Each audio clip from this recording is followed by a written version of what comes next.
எல்லோருக்கும் வணக்கம். நான் Malini. Welcome to cook with Malini. நம்ம இன்னைக்கு ரொம்பவே ருசியான கிராமத்து ஸ்டைல் மீன் குழம்பு ரெசிபி தான் பார்க்க போறோங்க. இந்த மாதிரி மீன் குழம்பு செஞ்சு பாருங்க. எந்த மீனை போட்டு நீங்க செஞ்சாலும் குழம்பு அவ்வளோ ருசியா இருக்குங்க. ரொம்ப ஈஸியா செஞ்சிடலாம். ரொம்ப ரொம்ப டேஸ்டா இருக்கும்.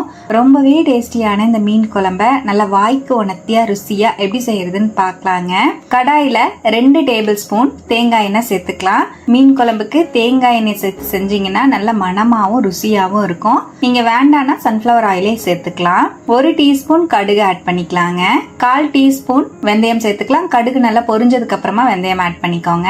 1/2 டீஸ்பூன் ஜீரகம் ஆட் பண்ணிக்கலாம். நல்லா ஃப்ரை ஆன உடனே ஒரு கை அளவு சின்ன வெங்காயத்தை அப்படியே முழுசா சேர்த்துக்கிறேங்க. நீங்க வேணும்னா 2 கட் பண்ணி கூட சேர்த்துக்கலாம். இல்ல பெரிய வெங்காயம் கூட ஆட் பண்ணிக்கலாம். ஆனா குழம்பு ருசியா இருக்கணும்னா சின்ன வெங்காயம் சேர்த்தீங்கன்னா ரொம்ப ருசியா இருக்கும். 5ல இருந்து 6 பல்லு பூண்டை நல்லா இடிச்சிட்டு ஆட் பண்ணிக்கலாங்க. ஒரு கொத்து கருவேப்பிலை சேர்த்துக்கலாம். மீடியம் டு ஹை ஃப்ளேம்ல வச்சு வெங்காயம் பூண்டு எல்லாமே நல்லா டிரான்ஸ்பரண்ட் ஆகிற அளவுக்கு வதக்கி விட்டுக்கலாம். பாருங்க, வெங்காயம் எல்லாம் நல்லா வதங்கிடுச்சு, பூண்டும் நல்லா வதங்கிடுச்சு. இதோடவே 2 தக்காளி பழத்தை நல்லா சன்னமா கட் பண்ணி சேர்த்துக்கலாங்க. 1 டீஸ்பூன் கல்லுப்பு ஆட் பண்ணிக்கலாம். 1 டேபிள் ஸ்பூன் காஷ்மீரி மிளகாத்தூள் சேர்த்துக்கலாங்க. நான் காஷ்மீரி மிளகா பொடி சேர்த்திருக்கேன். நீங்க நார்மல் மிளகாத்தூளா இருந்தா 2 டீஸ்பூன் அளவுக்கு மட்டும் சேர்த்துக்கோங்க. 1 டேபிள் ஸ்பூன் கொத்தமல்லி பொடி சேர்த்துக்கலாம்.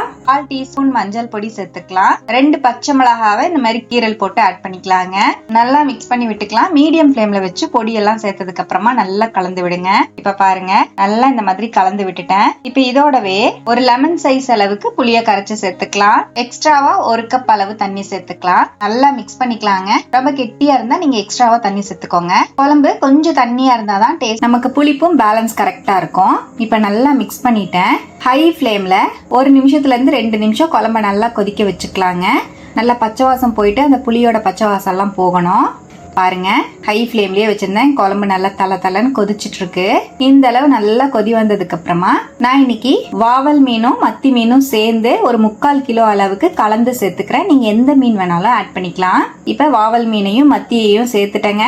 மீனை சேர்த்துட்டு ரொம்ப ஹை ஃப்ளேம்ல வைக்காம மீடியம் ஃப்ளேம்ல வச்சு ரொம்ப அதிகமா கலந்து விடாம லைட்டா ஜென்டிலா கலந்து விட்டுக்கலாம். பாருங்க, நான் இந்த மாதிரி ஜென்டிலா கலந்து விட்டுட்டேன். இந்த மாதிரி கலந்து விட்டுட்டு அப்படியே மீடியம் ஃப்ளேம்லயே ஒரு 2ல இருந்து 3 நிமிஷம் அப்படியே விட்டுறலாங்க. குழம்பு நல்லா கொதிச்சு வரட்டும். பாருங்க, மீடியம் ஃப்ளேம்லயே வச்சிருந்தேன். குழம்பு நல்லா கொதிச்சிட்டு இருக்கு. மீனும் பாத்தீங்கன்னா நல்லா சாஃப்டா வெந்திருக்கும். ரொம்ப போட்டு கரண்டி வச்சு கிண்டுனீங்கன்னா மீன் உடைஞ்சிரும். பாருங்க, நம்ம மீன் எல்லாம் செம்ம சாஃப்டா சூப்பரா ரெடி ஆயிருக்கு. கடைசியா ஸ்டவ் அணைச்சிட்டு ஒரு கொத்து கருவேப்பிலை மேல சேர்த்துக்கலாம். வேணும்னா நீங்க 1 டீஸ்பூன் தேங்காய் எண்ணெய் கூட ஆட் பண்ணிக்கலாங்க. நல்லா மிக்ஸ் பண்ணிக்கலாம். அவ்வளவுதான். ரொம்பவே ருசியான மீன் குழம்பு. பார்க்கவே எவ்வளவு எம்மியா இருக்கு பாருங்க. ருசி அவ்வளோ சூப்பரா இருக்குங்க. சுட சுட சாதத்தோடையோ இல்ல தோசை இட்லிக்கெல்லாம் வச்சு சாப்பிட்டீங்கன்னா அவ்வளோ அருமையா இருக்கும். இட்லி மீன் குழம்பா வச்சு சாப்பிடவும் சூப்பரா இருக்கும். சாப்பாட்டுக்கும் அவ்வளோ சூப்பரா இருக்குங்க. கண்டிப்பா இதே போல கிராமத்து ஸ்டைல் மீன் குழம்பு நீங்களும் கண்டிப்பா ட்ரை பண்ணி பாருங்க. மீன் எல்லாம் பாருங்க உடையாம சூப்பரா செம்ம சாஃப்டா வந்திருக்கு. மீன் போட்டு ரொம்ப நேரம் வேக வைக்க கூடாது. ஒரு 2 நிமிஷம் மீடியம் ஃப்ளேம்லயே வச்சு நீங்க கொதிக்க வச்சுட்டு இறக்கிடணும். ரொம்ப நேரம் வேக வச்சிட்டீங்கன்னா மீன் கரைஞ்ச மாதிரி ஆயிடும். அவ்வளவுதான். இதே போல ரொம்ப ரொம்ப டேஸ்டியான இந்த மீன் குழம்பு நீங்களும் ட்ரை பண்ணி பாருங்க. ட்ரை பண்ணி பார்த்துட்டு எப்படி வந்ததுன்னு கமெண்ட்ல மறக்காம என் கூட ஷேர் பண்ணுங்க. நம்ம சேனலுக்கு இப்பதான் ஃபர்ஸ்ட் டைமா வந்திருக்கீங்கன்னா மறக்காம சப்ஸ்கிரைப் பண்ணிக்கோங்க. பக்கத்துல இருக்கிற பெல் ஐக்கானையும் பிரஸ் பண்ணுங்க. லைக் பண்ணுங்க. ஃப்ரெண்ட்ஸ் அண்ட் ஃபேமிலியோட ஷேர் பண்ண மறக்காதீங்க ஃப்ரெண்ட்ஸ். தேங்க்யூ.